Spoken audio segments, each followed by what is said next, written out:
Mark, nandito na siya. Oh, I'll leave you. thank you, Donald. David Tuason Hoson. Yes. SVP Tuason Rural Bank. Yes. Sit down, sit down. Thank you. SVP.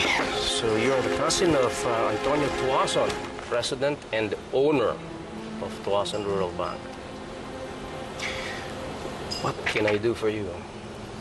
Gusto mo raw bilhin yung bangko? At bilang pinsang buo ni Antonio Tuason, tutulungan mo ako? Baka isa lang ang pakay natin. Ano ba ang tingin mong pakay ko? Ang pabagsakin ng Tuason Rural Bank. Bakit mo naman gagawin yan? Hindi ko pa alam. Hindi ako katulad mo eh. Konti pa lang nare-research ko sa'yo. Wala lang ako makitang connection mo sa pamilya ng mga Tuason. And yet, interested ka sa pagbili ng bangko. Alam ba ni Antonio na meron siyang alagang ahas ngayon? O atin-atin na lang muna to ngayon?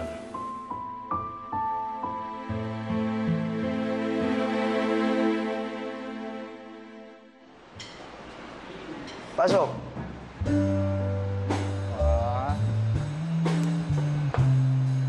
Hindi kaya natin ang violin to. Hello. Guys! Uy! May food!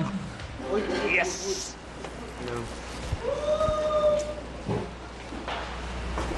Ay, pasensya na kayo ah. Wala kasi akong pagkain ngayon eh. Uy, walang food. Hindi kasi... Kailangan ko kasi ng tulong ni... O kahit ano. Ano yan? Kailangan ko kasing magpa-benefit concert dun sa mga nasaktan sa rally sa bangko namin eh. Hindi dapat may makukuha rin ako dyan. Nasaktan din ako eh. Please. Kailan ba yan?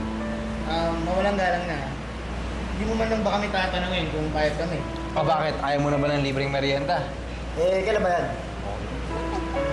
Naghahanap pa kasi ako ng sponsors eh. Ay naku, huwag ka na mag-alala dyan. Lalapitan ko lang yung dad ko. Kala ko ba magkaaway kayo ng daddy mo? Eh, iisipin niya okay na yun. Siyempre, iisipin niya. Papait na ako. Salamat ah, Paul. Salamat. Naku, alam mo, konti na lang yung nakikita kong babae na nagti-thank you kapag tinutulungan sila ng guy. Maghanap ka na kasi ng tamang babae. Meron na kaya? Hindi niya palang alam. Saka di mo rin magpasalamat yun. Okay lang ba? Okay Uy, lang ba hindi yung tuloy wala yun ko? na yung benefit concert ah. Ha? Tuloy. Oo nga. Sige, Ano, sige. tuloy ah? Oo, basta para sa'yo. Ayun. Tuloy yun. Basta may libreng merienda, ha? You know what, Candice? He kissed me goodnight. Yucks! Anong lasa ng bibig nun? Eh, puro sibuyas ang kinain nun. Actually, lasang sibuyas nga. But it's the thought that counts, hindi ba? Kung matinong lalaki yon at hahalikan ka after, hindi kakain ng sibuyas at bawang yun. Diri. He said he'd call me. Tumawag na ba? Di pa. Pero maaga pa naman, no? Ibig sabihin ba to ganyan kung tulog pa hanggang ngayon? Ay, nako. Cool ka lang. Siselos ka, no? Ba't nagalit ka? Marian, kahit siya pa ang huling lalaki dito sa mundo, hindi ko siya magiging boyfriend. I saw him first, so get a number, honey. Actually, I saw him first twice. Pero huwag kang mag-alala, sa'yo pa din siya. Sure ka? Sure ako. Sabi mo lang yan. Ano ba kasing nakita mo doon? Hindi naman gwapo. Hindi gwapo? Tita, kamusta mood ni Dad ngayon? Bakit? Anong kailangan mo sa daddy mo? Sponsorship para sa isang benefit concert. O sige, ako na magsasalita para sa'yo ha. Akong bahala. Okay? Kailan ba tong concert niyo? Malapit na ba? Hindi ko namin alam kung kailan yung Ayun date. na si daddy mo. Okay, next week na lang, ha? Okay, we'll let you know. Mark, Yes. kailangan ng inaanak ko ng sponsorship para sa isang benefit concert na gagawin nila. Benefit. So may beneficiary. Para sa mga nasaktan para sa isang rally recently, Dad. Okay, is this going to be cash or services? Kaya po. Services na lang. Di mo kailangan mag-front ng Ross Corporation sa ganitong maliliit na event. You will not help the company at all. Alam mo, Donald, pwedeng si Dad ang mag-decide niyan, di ba? You know, Donald is right. Patricia, please talk to my boy about this, okay? Alright. Sige, ako na ba? Please consult Patricia. Maraming salamat, Donald, ah. Napakalaking tulong mo talaga sa akin. Napakabait mo talaga. Siguro araw na lang bago ka kunin ni Lord at personal ka ng pasalamatan. Well, Kaya ko naman magbayad ng date natin, di naman ako nag-iikahos eh. Pero syempre, hindi lang dito kasing social ng restaurant na kaibigan mo. Eh, syempre, alam mo naman na hindi rin ako papayagan ni Mommy kapag nalaman niya hindi si Marco yung kasama ko. Oh, ito na! We will start with garden variety salad with vinaigrette and croutons. At para hindi mo upi si Jason, mga gulay na pinitas sa labas, sinukaan at nilagyan ng matsakaw. O yan, di niyo sosyal Napkin mo na. Go. Upo ka na. Alam mo kung ano hindi ko maintindihan, ha? Hindi ko alam kung bakit kailangan mo pagtulungan yung mga tao na isinaktan ka ng ano sa bangko. Hindi naman sila galit sa akin eh. Galit sila kasi nawala yung pera nila at ang sinisisi nila yung bangko namin. Marami na talaga yung problema ni Daddy. Kailangan nga matulungan ko na siya eh. Daddy mo magkakaproblema sa pera? Parang imposible naman yata yun. Dumating na yung imposible, Marka. Marami na yung galit kay Daddy. Nakakatanggap na nga kami ng death threats eh. Kaya kailangan makita ng tao na talagang sincere yung pagtulong ni Daddy. Sige na, concert na ako, concert. Hingi kami ng sponsorship sa'yo, ha? Sige ba? Ako na ang bahala sa lunch and dinner ng production people and ng band. Thank you.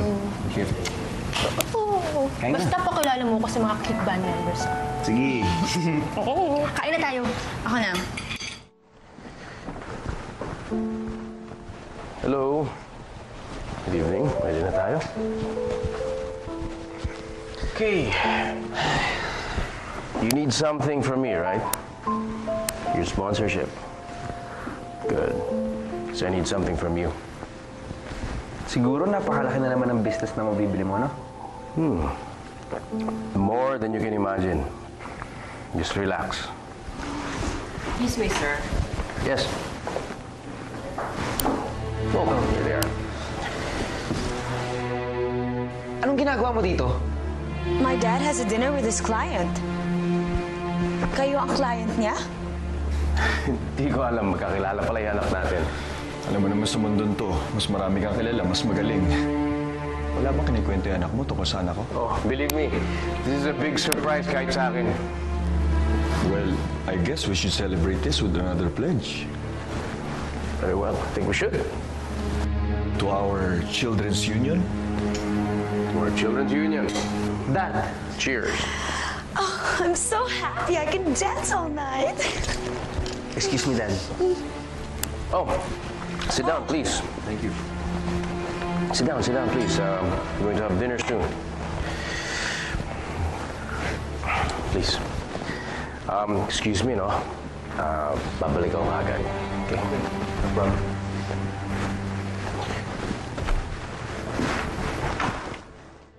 As you can see, gentlemen, pumasok na ang mga reports kanina. And the numbers are very bad. We have to get creative. Mag-isip kayo ng mga ibang paraan para mag-improve ang mga numero natin. Hindi pwedeng ganito. Anyway, I have to take this. Let's adjourn this meeting muna.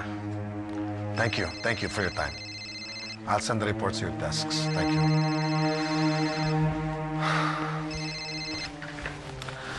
Hello, Nerissa.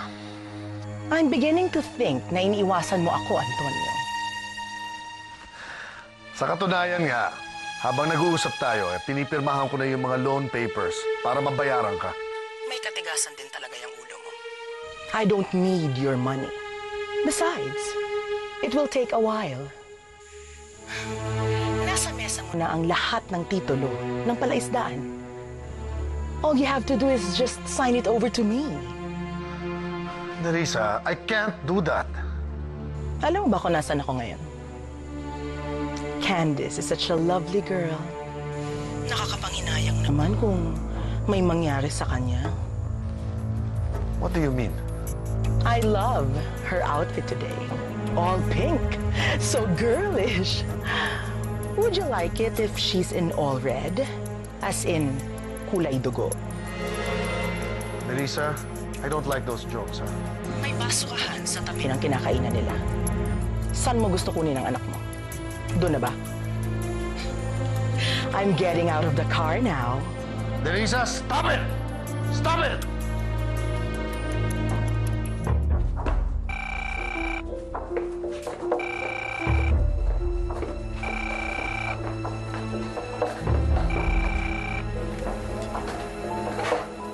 Hello? Si Candice. Antonio, can you please calm down? Ano bang nangyayari? Nasaan na siya? What is she wearing today? Candice! Candice is in her usual pink outfit. Kasama niya si Marian. Ihatid dito sa bahay. Bakit ba? I've been trying to call her cell phone and she's not answering. Can you find her, please? Antonio, can you just please tell me what's going on? Bakit? Meron bang masamang mangyayari kay Candice? Your time is up. Nag-back out ng kliyente ko. Now it's all about revenge. Dave, sigurado ka wala kang pupunta iba. Part of the plan lahat. Trisha, sa lahat ng tao, ako kilala mo ko. Hindi ako violenteng tao. Hindi ko kayang pumatay!